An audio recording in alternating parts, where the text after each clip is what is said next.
देखो ओवैसी साहब ने जो बोला यार वो ये था कि आप वहाँ पे कोई डिबेट नहीं चल रही थी। आप सिंपल एक ओथ लेने आए ओथ थे लेने आप आए थे, आराम से। आप संविधान के सामने समझो कि आप तो वहाँ पे एक लोकतंत्र का मंदिर है भाई वो। हम्म। वहाँ आप सिंपल ओथ लो और खत्म कर। पर आप ये सोचो, जब आप प्रोटेस्ट कर रहे थे, जब एनआरसी और सीए में जब आप प्रोटेस्ट कर रहे थे, पूरे वर्ल्ड में कितने मुस्लिम्स कंट्री ने आपको सपोर्ट किया था। सही है। सबसे बड़ी बात तो ये सोचने वाली है कि कितने मुस्लिम्स कंट्री ने सपोर्ट किया। तो अगर आप पैलेस्तीन को सपोर्ट कर रहे हो तो आप चाइना के मुस्लिम्स को क्यों नहीं सपोर्ट कर रहे। कई को बार यादव लड़कर जब वो आए हैं, इससे पहले शपथ भी वो आ शपथ चुके ले हैं। रहे थे तब भी नोकझोंक हो गई थी, है ना। हाँ, जब वो शपथ लेकर वो हाथ मिलाने जब गए थे तब वो शायद किरण रिजिजू जो कि अभी पार्लियामेंट्री अफेयर मिनिस्टर हैं, उनसे थोड़ी नोक-झोंक हुई थी कि उन्होंने शायद कुछ कह दिया था, तो उन्होंने वही कहा था कि मैं पहली बार जीत के नहीं आया हूँ, फिर 6 बार इसे जीतते आ रहा हूँ और उन्होंने ये कह दिया था कि आप तो कृपा से जीते हो, मैं अकेला लड़कर आया हूँ। अरविंद केजरीवाल जिस पद से रिजाइन किया है उन्होंने, जब वो पॉलिटिक्स में नहीं थे हाँ, हाँ। तो वो इनकम टैक्स डिपार्टमेंट में ही थे। हाँ, यस। ठीक है। और अगर उन्होंने कुछ किया भी है, मैं कभी कभी ये सोचता हूँ कि अगर उन्होंने कुछ किया भी है तो वो बहुत ही समझदारी के तरीके से किया होगा, बिल्कुल। क्योंकि वो उस सिस्टम से आए हैं। बिल्कुल, बिल्कुल। वो सिस्टम से आए हैं, उस सिस्टम को अच्छे से समझते हैं कि हम कहाँ से लूप होल निकाल सकते हैं। और सिर्फ वही नहीं, आप वो जिनके साथ घर में समय बिता रहे हैं उनकी पत्नी, वो भी एक आईआरएस तो ऑफिसर है। आप अब तो सोचिए कि सीबीआई ईडी इन्होंने कब से जेल में बंद कर रखा है और अभी तक प्रूफ नहीं हो पाया कि भैया केजरीवाल ने किया क्या है। यो व्हाट्सअप गाइस, आपका स्वागत है हमारे पहले पॉडकास्ट में। और आज हम लोग काफी ट्रेंडिंग टॉपिक और पार्लियामेंट सेशन इन सब पे बात करेंगे। हमारे साथ हमारे भाई अमृत है। अमृत भाई ऑडियंस को हाय हेलो कर दो यार। अस्सलाम वालेकुम, सत श्री अकाल, केम छो, नमस्कार। मेरा नाम अमृतपाल। जिंदगी में पहली बार पॉडकास्ट में आ रहे हैं, रूम पे भाई सेटअप हमारा कर लिया। पॉडकास्ट है बिना माइक के, वो माइक वाइक का तो वो हो नहीं पाया। ये क्या लगा हुआ है अरे वो तेरे। वाला माइक भाई, वो समझ जैसे पॉडकास्ट में ये है। गरीबों का पॉडकास्ट है, बेरोजगारों का हाँ भाई। पॉडकास्ट है, पर बातें हम करेंगे ट्रेंडिंग टॉपिक्स की कि अभी क्या चल रहा है दुनियादारी में और स्पेशली इंडिया में। तो बता भाई सैयद, क्या चल रहा है क्या। यार आजकल तो यार पार्लियामेंट का जो सेशन चला, जो 2 दिन ओथ सेरेमनी हुई, उसमें यार वो बहुत सारा विवाद हो गया। क्या विवाद हो गया भाई। यार ये ओवैसी वाला जो कांड हो गया भाई। देखो यार, पहले मैं बता देता हूँ, रेफरेंस दे देता हूँ। हाँ ओवैसी भाई। ने जो हमारे ओवैसी साहब हैं, हम्म। उन्होंने क्या कर दिया, उन्होंने कह दिया शपथ ग्रहण में, शपथ लेने के बाद सब नेता अपने अपने स्लोगन्स बोलते हैं, अपने अपने जय जयकारा करते हैं। हाँ। जैसे कोई जय भीम बोल देता है, कोई जय जय संविधान। जय संविधान बोल देता है, कोई जय हिंदू राष्ट्र बोल देता है। तो ओवैसी साहब ने बोल दिया जय पैलेस्तीन, हाँ जी यार। जिसके बाद अभी ट्विटर पे भी ट्रेंड हो रहा है ओवैसी जी यार का ये तो नाम। कल से ही चल रहा है ये मामला, जय फिलिस्तीन वाला यार। लेकिन मुझे लगता है कि आप जब शपथ ले रहे हो और संसद में आप जब ऐसी बातें बोलते हो, तो कहीं ना कहीं इसको एक गलत मैसेज चला जाता है लोगों के बीच। इसी को लेकर अगर आप ट्विटर भी देखो तो कल से जो है, अभी तो ये इनके डिस्क्वालिफिकेशन की मांग भी हो गई है ओवैसी यार के। वो डिस्क्वालिफिकेशन की जो मांग हुई है वो कौन सा एक्ट था, बताना, वो जो तू बता रहा था मुझे वो कि। यार उसमें आता है कि अगर हमें मुझे ये लगता है कि पीपल्स ऑफ रिप्रेजेंटिंग एक्ट जो है, उसमें ही आता है कि अगर ये कोई इसमें मैं अभी एक ट्वीट देख रहा हूँ। डिस्क्वालिफिकेशन का आता है कि अगर मैं कोई। एक ट्वीट देख रहा हूँ हाँ जी, जिसमें हाँ जी। लिखा हुआ है ओवैसी शुड बी डिस्क्वालिफाइड हाँ, अंडर एक्ट 102 1D, हाँ। I mean disqualification of membership. ये है यार कि if he is not a citizen of India और have voluntary acquired that citizenship of a foreign state और is under any acknowledgement of allegiance और adhere to a foreign state, मतलब सीधा सीधी ये है कि अगर आपका किसी और कंट्री के लेके अगर आप फेथ रखते हो तो आपको डिस्क्वालीफाई कर दिया जाता है। अब यार यहाँ पे तो ये प्रेसिडेंट को देखना होगा कि ये मामला ये फेथ है वाला है कि क्या है। बात तो ये भी है ना कि ओवैसी साहब ने चलो बोल दिया, कोई बात नहीं, पर अभी मैं भी एक और ट्वीट देख रहा हूँ जिसमें लिखा हुआ है कि जय फिलिस्तीन पे टिक किया हुआ है, जय भारत माता की जय उस पे क्रॉस किया हुआ है, मतलब वंदे मातरम पे क्रॉस किया हुआ है।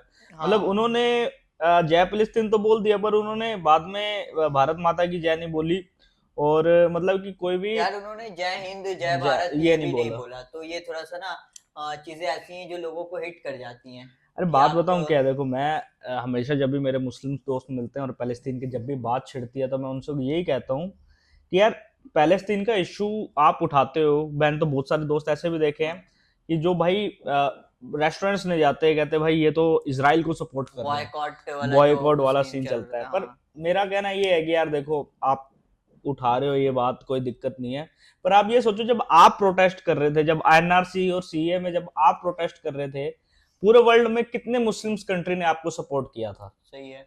सबसे बड़ी बात तो ये सोचने वाली है कि कितने मुस्लिम्स कंट्री ने सपोर्ट किया। तो अगर आप पैलेस्तीन को सपोर्ट कर रहे हो तो आप चाइना के मुस्लिम्स को क्यों नहीं सपोर्ट कर रहे। और भी रीजन में बहुत सारे हैं जो बहुत सारे मुस्लिम्स के, मुस्लिम्स हैं यार, अपने देश में ही ऐसे ऐसे कांड हो जाते हैं, और मुसलमान नहीं खड़े हो पाते, नहीं हो पाते पर हैं आप भाई। पैलेस्तीन के नाम पे सारे इकट्ठे हो जाते हैं। सही बात है। मैं ये नहीं कह रहा कि नहीं सपोर्ट करना चाहिए, पर मैं ये कह रहा हूँ कि एक तरफा क्यों दिख रहा है। इसमें दिखना तो सबको ऐसा चाहिए ना कि सब, हर जगह के मुसलमान जहां पे भी दिक्कत आ रही है, जैसे अब चाइना के मुस्लिम्स जो दिक्कत फेस कर रहे हैं, वो भी उसी तरह आवाज उठनी चाहिए जिस तरह पैलेस्तीन की आवाज उठ रही है। सही पर बात ऐसा है। नहीं होता। और यहाँ पे अगर इंडिया में एनआरसी और सीए का प्रोटेस्ट होता है, अगर मुस्लिम्स यहाँ पे प्रोटेस्ट करते हैं, तो पैलेस्तीन के लोग आपके लिए नहीं खड़े होंगे, आपके और में वो इतना अगर सपोर्ट देखने बाहर को से नहीं अगर मिलेगा। आपको, मेरा ये है कि बाहर से अगर आपको सपोर्ट मिल भी लेता है तो वो इस लेवल पे नहीं मिलता जिस लेवल पे यहाँ के लोग कर देते हैं। हाँ, उस लेवल पे भी सपोर्ट नहीं वही मिल मतलब पाता कि है। यार, मतलब इतने भी आप कट्टर ना हो जाओ कि इतने भी, मुझे ऐसा लगता है कि लोग बहुत कट्टर हो जाते हैं और जैसे बॉयकॉट रिलीजन करने को लग लेकर जाते हैं, थोड़ा वो हो बॉयकॉट जाता है। करने लग जाते हैं ना, तब मुझे थोड़ा ये चीजें होती हैं। और अब तो वैसे साहब ने भी मामला उठा दिया है। यार ये तो मतलब अभी नया सेशन ही शुरू हुआ था, अभी थोड़ा लग ही रहा था कि विपक्ष मजबूत हुआ है इस बार थोड़ा। और पहले ही दिन ये समझो जो यार दूसरा देखो, दिन वैसे था। साहब यार, ऐसा तो है नहीं कि पहली बार संसद में आए हैं, यार उनको ये सब बात पता है, है, उनको सब उनके पता है। बैरिस्टर है भाई, लॉ की तो नॉलेज तो उन्हें पर होगी। एक बात बताऊं मैं, चलो ऐसा नहीं है कि ओवैसी साहब ने बोल दिया चलो ठीक है, हम्म। पैलेस्तीन बोल दिया, फ्रीडम ऑफ स्पीच इंडिया में है, हम्म। तो ऐसा भी बहुत सारे एमपी जिन्होंने बोल दिया जय हिंदू राष्ट्र, वो भी हाँ कॉन्स्टिट्यूशन के विरोध में है। यार, लेकिन ये जो स्लोगन्स वाला जो मामला चला है ना, ये तो आज हर जगह ही से चल गया अब तो। ये जो स्लोगन्स आजकल वो के टाइम पे होने लगे हैं, देखो ओवैसी साहब ने जो बोला यार, वो ये था कि आप वहां पे कोई डिबेट नहीं चल रही थी, आप सिंपल एक वोट लेने आए ओथ थे लेने आप आए थे, आराम से। आप संविधान के सामने समझो कि आप तो वहां पे एक लोकतंत्र का मंदिर है भाई वो, हम्म। वहां आप सिंपल ओथ लो और खत्म नहीं करो तो अपनी ओवैसी बातों साहब ने को। इसके बाद कुछ बोला उसके बाद। हाँ यार, उनका मीडिया में बाइट आया था कि उन्होंने यही कहा कि ये खोखली धमकियां से मेरे को कुछ नहीं होने जाना, और जो डिस्क्वालिफिकेशन की मांग हो रही थी बेसिकली उस पे ये कहा था उन्होंने। और उनका यही है कि मैं मुझे लॉ पता है। डिस्क्वालिफिकेशन का पहले दिन ही देख लो, पार्लियामेंट में पहले दिन ही डिस्क्वालिफिकेशन की बात होने लग गई है। यार मुझे तो लगता है कि उन्होंने अपना हैदराबाद के रीजन में इतना बना लिया है कि अगर आज कर भी दोगे तो कल को क्या पता फिर वही जीत के ही आ जाए। वो तो अलग बात है, बट पहले दिन ही, पहले ही शपथ ग्रहण पे उन्होंने ऐसा बयान दे दिया कि भैया अब डिस्क्वालिफिकेशन की बात हो रही है। यार मुझे तो लगता है कभी कभार, मैं सही बताऊं, पर्सनल फीलिंग मुझे ऐसे भी आती है कि अपने ये चर्चा में बने रहने के लिए करते हैं कि भाई न्यूज सुर्खियों में बने हाँ। रहे। ये कहने की कोई जरूरत नहीं थी, आपके कहने से ना ही तो पैलेस्तीन का मुद्दा खत्म होने वाला है, आप पहले दिन यहाँ पे आगे बोल रहे हो, तो ना ही तो उसका पैलेस्तीन का मुद्दा खत्म होगा। हम्म। नहीं तो इसमें कोई फर्क नहीं पड़ना था, ये इसको टाल भी सकते थे, बट इन्होंने किया। तो मुझे ऐसा कभी कभार लगता है कि यार ये जब हो रहा है ना, ये सब होता है इसके मतलब फेम, पीआर स्टंट्स होते यार हैं या ये। एक ये भी होता है कि जैसे कि अब भारत जो है डेमोक्रेसी का सबसे बड़ा वो माना जाता है, तो क्योंकि यहाँ की चीजें वर्ल्ड लेवल पे बहुत ज्यादा चलती हैं, तो क्या पता ये एक वर्ल्ड को मैसेज देने के लिए हो, ये भी हो सकता है। यार वर्ल्ड एक एमपी की नहीं सुनेगा, वर्ल्ड सुनता है पूरे भारत की। अगर सही बात है अगर भाई। प्रधानमंत्री हमारे बोलते तो ये एक बड़ी बात बनती। और एक पार्टी के एक एमपी है जिस पार्टी का, उस पार्टी के बारे में क्यों वर्ल्ड सुनेगा भाई। ठीक है, मुसलमान सुनेंगे, आसपास के कंट्रीज के लोगों में इम्पैक्ट डलेगा इनका, और हम्म। देश के मुसलमानों में इम्पैक्ट डलेगा जो पैलेस्तीन को सपोर्ट करते हैं। ये एक पॉलिटिक्स भी है कि जो मुस्लिम्स हैं उनको ये दिखेगा कि हाँ, ये रिप्रेजेंटेशन हमारा अच्छे से कर रहे हैं, क्योंकि पैलेस्तीन के बाद पे सारे मुस्लिम एक हो जाते हैं। और तो ओवैसी साहब का तो मेन वोट बैंक ही वही है, मुस्लिम वोट बैंक ही है बेसिकली उनका सबसे अब ज्यादा। देखो, इसमें मोहम्मद जाबिर हैं जो हमारे पत्रकार साहब हैं, उन्होंने जुबेर। भी हाँ, जुबैर हैं, जो उन्होंने भी एक बोला है कि it's okay when BJP MP hmm. Atul Garg did not से जय Hind, but why didn't Owaisi से जय हिंद। मतलब कि वो कह रहे हैं कि अतुल गर्ग नाम से भी एक बीजेपी के एमपी है, हाँ। उन्होंने भी जय हिंद नहीं बोला, हम्म। तो आप उनको तो ओके बोल रहे हो, आप इनको क्यों आप ऐसे कर रहे हो। ट्रोल कर रहे हो। तो ये भी एक बात है, मैं कह रहा हूँ यार कि पर अब इसमें तो ये हो गया ना कि आप भी गलत हो, ये भी गलत है। गलत का जवाब गलत से थोड़ी है। अगर इन्होंने नहीं बोला तो ये भी गलत है। इन्होंने क्या बोला, जो ये अतुल गर्ग हैं, हाँ इन्होंने बोला श्यामा प्रसाद मुखर्जी जिंदाबाद, दीनदयाल उपाध्याय जिंदाबाद, अटल बिहारी जिंदाबाद, नरेंद्र मोदी जिंदाबाद। हम्म इन्होंने बस ये बोला, ना ही जय हिंद ना ही कुछ, बस इन्होंने सारे नेताओं के नाम ले दिए। बट ये अतुल गर्ग ये गाजियाबाद से जो सांसद हैं वो हैं। तो ये मोहम्मद जुबैर भाई हमें ये बता रहे हैं कि भैया, पर मैं इसको डिफेंड नहीं करूंगा। मैं तो इतना ये कहूंगा कि भाई जो गलत है वो तो गलत है, बिल्कुल भाई, ठीक है। अगर आप ये गलत बोल रहे हैं इसका मतलब ये नहीं है कि हम भी गलत कर दें। सही बात है यार। तो यार अब तो यार ओवैसी साहब का अब तो जो होना है वो तो राष्ट्रपति का ही डिसीजन है, उनके सामने गया अरे है कुछ मामला। नहीं होता यार, अब देश तो वो तो है, देखना भारत है है, आगे फ्रीडम ऑफ स्पीच क्या चलती होता है है भाई क्या यहाँ नहीं, ये पे। तो उनका मामला है यार। एक आपने वो देखा होगा उस सेरेमनी में यार, पप्पू यादव ने बहुत सुर्खियां बटोरी हैं। यार Pappu Yadav one of the, मुझे तो बहुत अच्छा लगा कि भाई वो इंडिपेंडेंट उम्मीदवार थे और हाँ जीत के आए।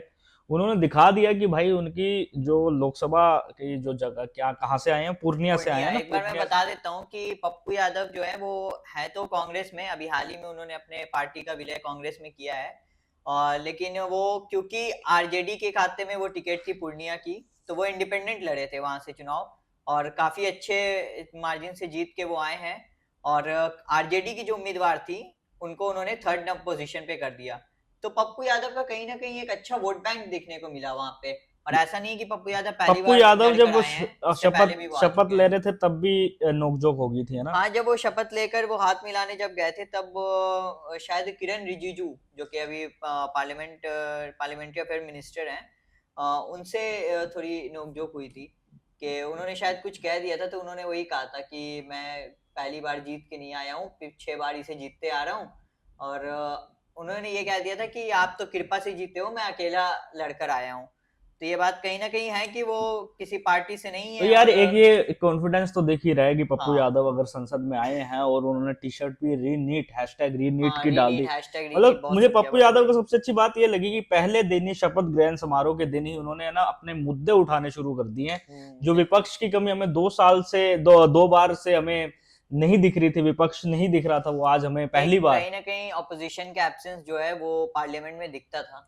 यार दिखता ही था यार। आप मानो या ना मानो, ओपोजिशन 10 साल में बहुत, अब उसकी भूमिका बहुत कम रही है। हम्म चाहे वो कोई भी बिल को लेकर हो, बहुत कम विरोध प्रदर्शन हुए हैं, चाहे महंगाई को लेकर हो, चाहे बेरोजगारी को लेकर हो। मैंने ऐसा, मतलब पिछले 5 साल में तो मैंने महंगाई और बेरोजगारी को लेकर विपक्ष के नेताओं को सड़क पे नहीं देखा।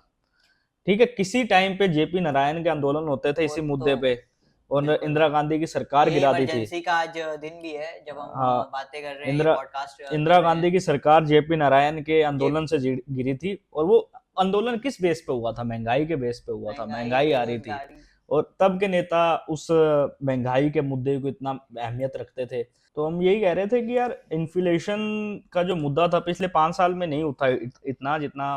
ये अ, तो अभी समझो ऑपोजिशन, मुझे लगता है कि जब से 2 साल पहले से जो राहुल गांधी ने यात्रा करना शुरू किया है। अरे यार, ये यात्रा भी, आप यात्रा कोई ऐसा तो है नहीं कि देश की भलाई के लिए कर रहे थे। देश की भलाई के लिए अगर आप यात्रा करते तो आप यात्रा करते बेरोजगारी यात्रा। हम्म कि अगर आप यात्रा करनी थी देश की भलाई के लिए तो आप करते महंगाई यात्रा, कि आप हर घर महंगाई के हाल पूछते। पर भारत जोड़ो यात्रा एक कांग्रेस की यात्रा थी जिसने कांग्रेस को फायदा भी पहुंचाया है। पर विपक्ष की जो हम बात कर रहे हैं, ये मुद्दे थे यार, बहुत सारे मुद्दे थे यार। ये इन्फ्लेशन सबसे मेन मुद्दा था। महंगाई इतनी बढ़ चुकी थी कि भाई लोग कह रहे थे कि भाई महंगाई है, हम्म एक्सेप्ट करने लग गए थे लोग। पर विपक्ष की नहीं दिखी थी भूमिका। पर हम्म आज जो पप्पू यादव रीनीट का हैशटैग रीनीट की शर्ट पहन के आए हैं, तो उससे दिखा कि भाई कि अब विपक्ष शायद कुछ बोले। इन 5 साल जो विपक्ष हम मिस कर रहे थे पिछले 10 सालों से, क्या पता इस 5 सालों में वो दिखे। हम्म अब चाहे वो पप्पू यादव हो, चाहे वो चंद्रशेखर आजाद रावण हो, हाँ, चाहे वो समाजवादी पार्टी के अखिलेश यादव हो, इन सब जब नेता इस जब बार ये तो संसद में आ रहे हैं, समाजवादी पार्टी भी काफी अच्छे पूरी नंबर पूरी से सेना आई है लेके आई है सांसद में। भाई। और और काफी उम्मीदें भी लोगों को है उनसे। उम्मीदें हैं कि अब भाई कुछ तो बोलो यार, कि हम्म। मतलब अगर कुछ आपको दिख रहा है कि विरोध आपको करना बनता है, क्योंकि डेमोक्रेसी में अगर विपक्ष ना हो ना तो फिर डेमोक्रेसी डेमोक्रेसी। खोखली लगती है, कि बिल्कुल। यार अगर डेमोक्रेसी आपको चलानी है तो तो विपक्ष होना बहुत विपक्ष होना जरूरी है। बहुत जरूरी है, और ये बात तो कई बार प्रधानमंत्री भी कहते हैं कि विपक्ष का होना काफी अब जरूरी तो है। लीडर ऑफ ओपोजिशन पहली बार राहुल गांधी, हम कब बोलते थे कि भाई लीडर ऑफ ओपोजिशन को राहुल गांधी को बनाना चाहिए, बनना पहले तो चाहिए। यार अधीर ये तो रंजन चौधरी जी थे। 10, लेकिन ये अगर देखा जाए तो कानून मतलब कानूनन मतलब हिसाब से तो 10 साल बाद ही ये आया है कि 10 साल बाद ही लीडर ऑफ ओपोजिशन चुनने का वो आया है। हाँ 10 साल वैसे तो तक तो 10 वैसे साल, तो हाँ थे नहीं ना। वो तो वैसे ही बना दिया गया वैसे था। बना दिया अब गया तो था। ये है कि अब पावरफुल लीडर अब ऑफ पावरफुल, ओपोजिशन है। हाँ, लीडर ऑफ ओपोजिशन एक कैबिनेट मिनिस्टर के बराबर का होता है, ये बता दूं आप लोगों को। और और इस बार राहुल गांधी है राहुल भाई, गांधी और ये बहुत, बिल्कुल, और और आज उन्होंने सबसे बड़ी बात ये है कि इस बार प्रियंका गांधी भी हमें दिख सकती दिख है सकती हैं, बिल्कुल संसद बिल्कुल। में, क्योंकि वायनाड से राहुल गांधी जी ने अपनी सीट छोड़ दी है। अब हाँ प्रियंका गांधी वायनाड से चुनाव लड़ेंगी, और क्या पता अगर जीत जाती हैं तो संसद में जो मिस करते थे ना, कांग्रेस से मिस कर रहे थे प्रियंका गांधी की आवाज संसद में, वो दिखेगी इस बार। मतलब इस बार टोटल मुझे ऐसा लग रहा है कि पूरा टक्कर वाली बात है, ऐसा बिल्कुल। नहीं है कि आप एक तरफा आप हाँ, कोई भी बिल पास करवा दोगे, क्योंकि क्योंकि बीजेपी के पास खुद भी वो नंबर नहीं है, भले नंबर एनडीए नहीं के है। पास है। बात ये भी है ना कि नंबर नहीं है, और जिससे नंबर वो क्रिएट हो रहा है वो सेक्युलर पार्टीज हैं। बिल्कुल। अगर आप कोई भी बिल पास करवा रहे हो तो आप देखिए जेडीयू और जो टीडीपी। टीडीपी जो पार्टी बिल्कुल। है, ये सेकुलर पार्टीज हैं। अगर आप बहुत सारी स्कीम्स भी जो टीडीपी है वो आंध्र प्रदेश में मुस्लिमों के लिए चलाती है। जैसे मुस्लिम आरक्षण का, बिल्कुल। बीजेपी का तो पूरा विरोध था मुस्लिम आरक्षण पे, अभी जो पर रैलियों में प्रधानमंत्री ने भी कई बार कहा है कि धर्म के नाम पे किसी को आरक्षण नहीं मिलेगा, लेकिन अब परिस्थिति कुछ ऐसी हो जाती है। अब अब वही, अभी सरकार बनी है गठबंधन की। अब सरकार है एनडीए की, ना कि मोदी सरकार। तो एनडीए में जो भी गठबंधन के लोग हैं उनकी सुननी पड़ेगी उनको। यार मुझे तो इस बार सबसे ज्यादा मुझे लगता है कि जो चंद्रशेखर को सुनने में संसद में मजा आएगा। नहीं, क्योंकि चंद्रशेखर यार रावण के साथ भी अभी बहस हो गई थी। हाँ चंद्रशेखर रावण भी अभी जब स्पीच दे रहा था वो, तब भी बोल दिया था कि उसने, क्योंकि वो थोड़ा ज्यादा लंबा बोल रहा था जय भीम, और उसने सारे जो जय जयकार बोली, तो साइड से आवाज आ गई कि भैया भाषण ही दे दो। तो चंद्रशेखर रावण भी बोल दिया कि हाँ भाषण देने ही आए हैं। तो मतलब कि वो जो अग्रेसिवनेस दिख रही है ना हाँ बिल्कुल। इस बार तो मतलब कि ऐसा है कि संसद चलेगी, मजा आएगा देखने में। और लेकिन एक पार्टी को जो हम लोग संसद में मिस करेंगे, वो बीएसपी, मायावती की पार्टी, जी, बीएसपी। बीएसपी का तो देखो यार, बीएसपी का डाउनफॉल की वजह से ही समाजवादी पार्टी की सीटें इतनी आ गई, मुझे बिल्कुल। ऐसा लगता है। और क्योंकि जो जो, वोट परसेंटेज है मायावती के, वो अखिलेश यादव अरे की यार तरफ ही मैं आए आपको हैं। बताता हूँ, दलित वोट बैंक है ना जो, हम्म। वो बीएसपी से चल गया समाजवादी इंडिया गठबंधन में। हाँ बिल्कुल। पर आप बिहार में जो दलित वोट बैंक है ना, हम्म। वो जेडीयू के पास ही रहा। बिल्कुल। आप ये देखिए कि वो एनडीए के पास ही रहा। तो ये जो वोट बैंक है ना, ये बीएसपी के इनएक्टिव रहने की वजह से ही समाजवादी पार्टी और इंडिया अलायंस अच्छी सीटें ले आई है। और इससे यूपी वाला जो हुआ है उससे तो काफी इफेक्ट पड़ा है, मतलब ऐसे नॉर्मल इसमें भी। खैर तो राहुल गांधी जो है वो अब बन चुके हैं लीडर ऑफ अपोजिशन, उनसे भी काफी उम्मीद है लोगों को। और आज उन्होंने अपना पहला भाषण भी दिया, और आज सबसे बड़ी एक चेंज आपने देखी होगी राहुल गांधी के अंदर, करीब वो 2 सालों से टी शर्ट में घूम रहे थे, और आज वो कुर्ते में आए थे। अरे आज तो वो ऐसा हो गया ना कि भैया आज तो शपथ ग्रहण है, लीडर ऑफ अपोजिशन चुना गया, आज को डंका बन जाते हैं कि भाई 2-3 साल से तो भाई एक टी शर्ट में थे। तो हाँ लगता है कि आज आज ही पहनी है, क्या पता कल वापस टी शर्ट में ही आ जाए, क्योंकि अब उन्होंने वो लुक पहला दिन था एडमायर कर ही तो। लिया है। और आज स्पीकर का भी चुनाव हुआ, और ऐसा पहली बार हुआ कि स्पीकर का चुनाव हुआ है देश में, इस आजादी से लेकर अभी तक ये पहली बार था कि स्पीकर का चुनाव हुआ। अच्छा, इससे पहले नहीं होते इससे थे? पहले कभी स्पीकर का चुनाव नहीं हुआ, क्योंकि होता ये था कि बेसिकली जो जीतते थे वो डिप्टी स्पीकर जो है वो इन्हें मिल जाता था, ऑपोजिशन को, और जो स्पीकर रहता था वो रूलिंग पार्टी की तरफ से होता था। लेकिन इस बार कुछ मामला फंस गया, जिसके कारण इन्होंने भी सुरेश, आई थिंक वही नाम है, उनको नॉमिनेशन फाइल करवा दिया। और आज ओम बिरला ने भी किया, हालांकि वॉइस वोट से ये जो है कि पास हुए हैं वो इलेक्शन तो उन्होंने डिप्टी स्पीकर कौन है इस बार? अभी तो डिप्टी स्पीकर का हुआ नहीं है।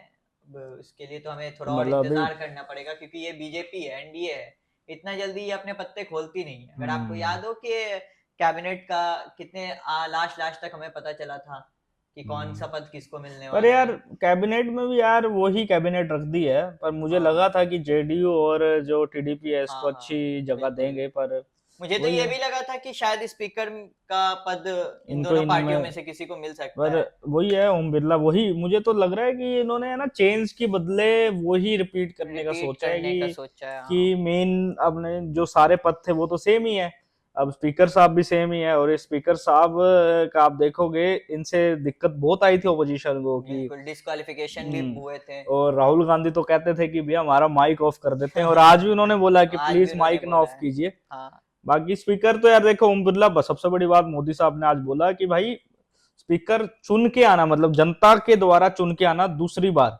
और दूसरी बार स्पीकर बनना ये बहुत बड़ी बात है, मतलब और कि एक फैक्ट के लिए आपको ये भी बता दें कि अगर ये अपना पूरा ये भी 5 साल पूरा करते हैं तो ये पहले स्पीकर होंगे जिन्होंने अपने 10 साल पूरे हाँ करेंगे। उन्होंने यही बोला कि एक हाँ मतलब कि चुन के ही आना, स्पीकर अगली बार चुनाव ही नहीं लड़ते थे, मतलब पहली बार हाँ, लोकसभा में बनने के बाद अगली बार चुनाव ही नहीं लड़ते थे, अगर लड़ते थे तो हार जाते बने थे। हैं पहले भी 2 बार स्पीकर बने हैं, लेकिन अपना 10 पूरा टर्म कंप्लीट नहीं कर पाए हैं। 10 साल का अगर बोल दे 5-5 करके दो, तो वो पूरा कंप्लीट नहीं कर पाए हैं।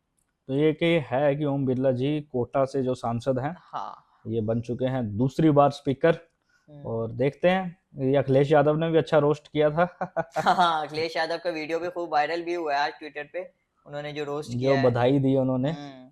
अखिलेश यादव जी कह रहे थे कि कुर्सी आपके, हमें कुर्सी का भी उन्होंने जिक्र किया था कि यूपी हम्म। के जो विधानसभा में जो स्पीकर की कुर्सी है वो तो बहुत ऊंची थी, हमें लगा कि आपकी कुर्सी बहुत ऊंची होंगी, पर आपकी कुर्सी इतनी ऊंची नहीं है जितनी यूपी विधानसभा की थी, और बिल्कुल। हम आशा करते हैं कि आपकी कुर्सी ऊंची हो। तो नहीं, ऐसे उन्होंने यूपी विधानसभा नहीं, पिछले जो अपना पार्लियामेंट था। उन्होंने यूपी विधानसभा का ही बोला था कि अच्छा। जिस विधानसभा से मैं आया हूँ, कि जहां से मैं आया हूँ जिस विधानसभा से, तो पिछली पार्लियामेंट में तो वो थे ही नहीं। नहीं नहीं, वो लास्ट में जब इलेक्शन आया था यूपी का, तब उन्होंने रिजाइन किया था, लेकिन वो थे। मतलब कि अच्छा मैं कह रहा हूँ विधानसभा पर देख लेंगे, पर उन्होंने ऐसे ही कुछ बोला था, हाँ कंपेयर हाँ, किया था। अब देखते हैं कि यार अखिलेश यादव का होना ही एक बहुत बड़ी बात है। बिल्कुल बिल्कुल। और वो ऐसा नहीं है कि 4-5 सांसद से हैं, अच्छे खासे 37 सांसद हैं उनके पास। बीजेपी और ये तीसरी सबसे बड़ी पार्टी है लोकसभा में। बीजेपी यूपी में तो हार ही है, ये तो आप मानना पड़ेगा कि ये भैया बिल्कुल बिल्कुल, ये बात तो बिल्कुल यूपी में फैक्ट तो है। बीजेपी हार गई है भाई। यार सब बात अपनी जगह पे। अरविंद केजरीवाल को लेकर क्या अपडेट है भाई? यार अरविंद केजरीवाल के तो बुरे दिन चल रहे हैं भाई। अरविंद केजरीवाल मुझे नहीं लगता कि जल्दी से बाहर आएगा, क्योंकि यार बिल्कुल। एक सबसे बड़ी बात ये है कि अरविंद केजरीवाल जिस मामले में अंदर गए हैं हम्म। उस मामले को आप खोलोगे ना तो वो मामला बहुत कॉम्प्लिकेटेड है। बिल्कुल। और ये एक मैं बताऊं, कभी कभार ये सोचता हूँ कि अरविंद केजरीवाल जिस पद से रिजाइन किया है उन्होंने, जब वो पॉलिटिक्स में नहीं थे, हाँ हाँ।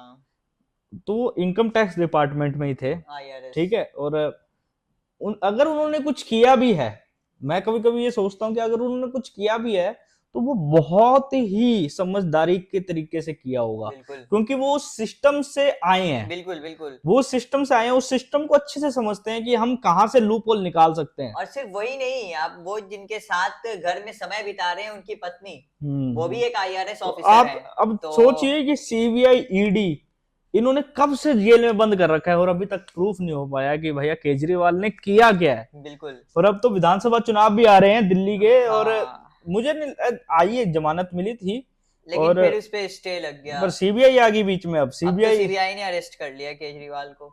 अब देखिए, अब बात ये है केजरीवाल का मामला बहुत कॉम्प्लिकेटेड है। बहुत ज्यादा। ठीक है, अब बात ये है जो मनी लॉन्ड्रिंग एक्ट है उसमें तो ये है कि PMLA। भैया आप प्रूवन गिल्टी हो जब तक आप इनोसेंट प्रूफ नहीं होते, कि आप गिल्टी प्रूफ भी। हो कि जब तक आप इनोसेंट प्रूफ नहीं होते, हम्म। तो अभी वो कानून के हिसाब से तो गिल्टी है जब तक वो इनोसेंट नहीं प्रूव होते।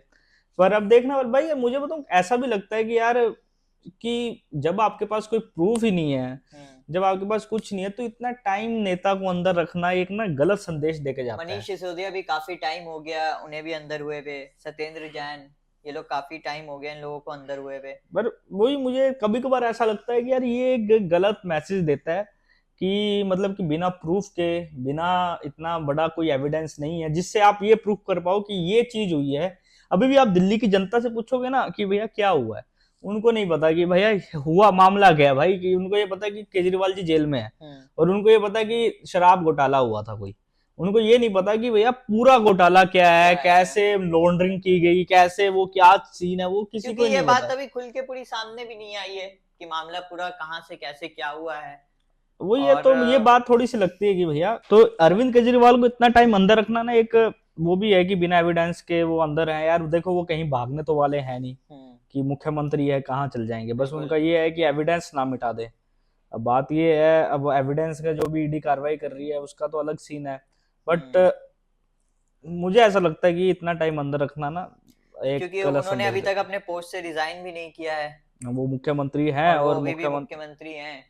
तो अब देखते हैं कि अब कोर्ट क्या इस पे फैसला लेती है, उनके बेल पे क्या होता है। अभी तो आज तो जब वो रॉस एवेन्यू कोर्ट पहुंचे तो उनकी तबीयत भी बहुत ज्यादा खराब हो गई थी, शुगर लेवल डाउन हो गया था।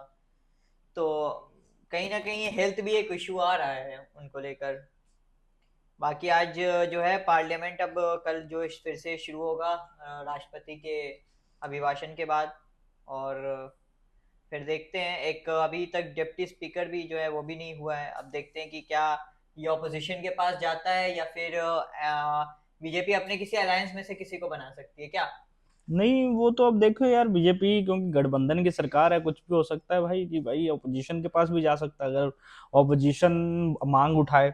और मुझे तो कभी कभार ऐसा भी लगता है कि यार जैसे चलो अभी तो नहीं पता चलेगा, पर बीच में अगर कोई ऐसा बिल आता है जिसका विरोध करने के लिए इंडिया अलायंस अगर जेडीयू के नीतीश कुमार से बात करें, तो क्या पता नीतीश कुमार समर्थन दे दे।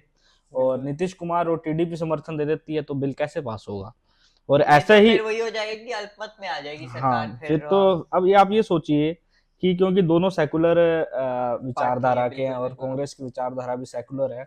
अगर अगर डिप्टी स्पीकर की बात आए तो अगर ये कह दे कि भैया यार डिप्टी स्पीकर हमारा बनवा दो, क्या पता अंदर खाते क्या हो यार, वो तो किसको क्या पता चलता है। आज संसद में ओम बिरला जी ने इमरजेंसी को लेकर भी एक थोड़ा बातें कही हैं इसका। फिर उसके बाद इमरजेंसी को लेकर बीजेपी ने आज बहुत ज्यादा विरोध प्रदर्शन भी किया है।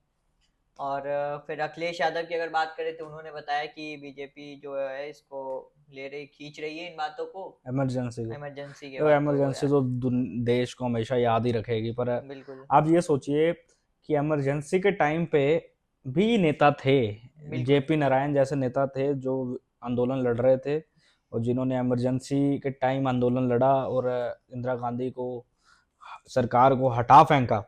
और और आज आज आज के बिल्कुल। टाइम पे प्रोटेस्ट की क्या हालात है, आप ये सोचिए कि उस टाइम पे भी विरोध होते थे, उस टाइम पे भी आंदोलनकारी थे, आज कितने आंदोलनकारी बचे हैं। जो इमरजेंसी है ये तो यार काला अध्याय है, ये तो जिंदगी भर हम ये ये ब्लैक डे, भारत बीजेपी इसे ब्लैक डे के लिए तौर भारत पे कभी नहीं मनाती भूलेगा भी है। इसको यार, कि यार ये आप इंदिरा गांधी ने जो ये किया था। और उनका किया, उनको फिर वो भी हुआ था, वो इलेक्शन भी हार गई थी। हार गई थी, उसके बाद जनता ने वापस उनको लाया। ऐसा नहीं कि वो बैठ गई, उसके बाद बिल्कुल। उन्होंने वापस चुनाव लड़ा और जीती।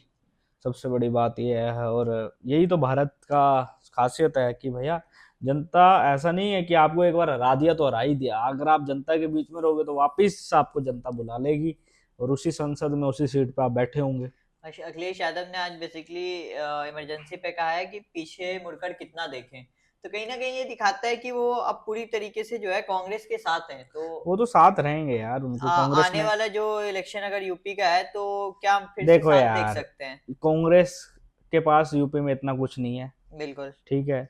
कांग्रेस ने यूपी में मतलब कि ऐसा कर दिया कि अखिलेश यादव को बहुत कुछ दे दिया, बिल्कुल। ना देते हुए उनके कुछ गया नहीं है, पर दे बहुत कुछ दिया। तो अभी आप देखो गठबंधन के लिए कांग्रेस ने इस बार रीजनल पार्टीज को आगे रखा। इधर। सबसे बड़ी बात, चाहे वो समाजवादी पार्टी हो, चाहे वो लालू प्रसाद यादव की पार्टी हो, चाहे वो सीपीआईएम हो, चाहे वो जितनी भी पार्टीज हो, कांग्रेस ने ये रखा कि जहां पे जिसकी मजबूती है उसको आगे रखो। बिल्कुल। तो वही और चुनावों में इसीलिए होगा। ये पहली बार ऐसा हुआ है यार कि आम आदमी पार्टी के साथ उन्होंने गठबंधन कर लिया और बिल्कुल। दिल्ली में उन्होंने सीटें डिफाइंड कर ली। ये एक सबसे बड़ा मुश्किल टास्क था जो कांग्रेस ने किया कि भले पंजाब में नहीं हो पाया पंजाब में नहीं हो पाया, बंगाल में नहीं हो पाया, बहुत जगह नहीं हो हाँ, पाया। लेकिन ऐसा हिस्ट्री में ऐसा पहली बार हुआ है जब कांग्रेस इतना कम सीटों पर चुनाव लड़ी है। मुझे लगता है 318 या 317 सीटें थी जिसपे पूरे ऑल ओवर इंडिया में कांग्रेस ने इस बार चुनाव लड़ा। लेकिन जो भी है, कांग्रेस के लिए ये इलेक्शन अच्छा ही रहा। पिछले 2 इलेक्शन से कांग्रेस के लिए नहीं कह सकते, अपन कहेंगे इंडिया अलायंस के लिए अच्छा रहा। सबसे बिल्कुल अच्छा तो समाजवादी पार्टी के लिए रहा है भाई, बिल्कुल बिल्कुल। कि कांग्रेस से ज्यादा अच्छा मुझे लगता है समाजवादी पार्टी के लिए रहा है, कि जिन्होंने अपनी संख्या को बढ़ाया और संसद में समाजवादियों की आवाज दिखेगी हमें सुनने को। और अब तो राहुल गांधी की भी आवाज as a leader of opposition सुनने को मिलेगी। खैर यार, ये तो थे आज के बातें, आज के टॉपिक्स। अब यार अमृत, खत्म करते हैं इस पॉडकास्ट को। खत्म करते हैं, अगली बार मिलेंगे आपको नए टॉपिक्स के साथ, नए अगली ट्रेंडिंग बार टॉपिक्स फिर के साथ। कुछ नया ट्रेंड जो चलेगा हम फिर से लेकर आएंगे, और ऐसे ये पॉडकास्ट का सिलसिला अब चलता ही रहेगा। बस लाइक करो, शेयर करो, सब्सक्राइब करो, क्योंकि हम तो हैं बेरोजगार। आपके लाइक, शेयर और कमेंट से ही हमारे पास रोजगार आ रहा है। तो प्लीज शेयर भी कर दो यार, कोई अच्छी चीज लगी आपको तो कमेंट करके बता दो, कुछ गलती होगी तो ये भी बता दो कि क्या गलती हुई है हमसे, और ऐसे ही हम बनाते रहेंगे आपके लिए। और अगर आप चाहते हो कि हमारे पास वो पॉडकास्ट वाला माइक आ जाए, तो उसके लिए आपको इस वीडियो को फैलाना पड़ेगा। उसके लिए मैं आपको नंबर दे दूंगा, मेरे को फोन कर लेना, पैसे सीधा पैसे भेजना। यार मामला ये है कि हमारा बजट जो है ना, लो नहीं है, लो से भी लो चल गया है। हमारा बजट ही नहीं है। बजट ही नहीं है हमारा। नहीं तो ये दीवारों पे ये दिख रहा होता क्या होगा। देखो, ये हमारे पास ये नहीं था कि हम दीवारों को सही करवा सके। तो अभी ऐसे ही चलेगा, कितने दिनों तक ऐसे चलेगा? जब तक पैसा नहीं आता। तो यानी कि ये ऐसे ही चलता रहेगा हम्म। भाई। चलो ठीक है भाई, मिलते हैं नए पॉडकास्ट चलो में। भाई, राम राम, बाय बाय।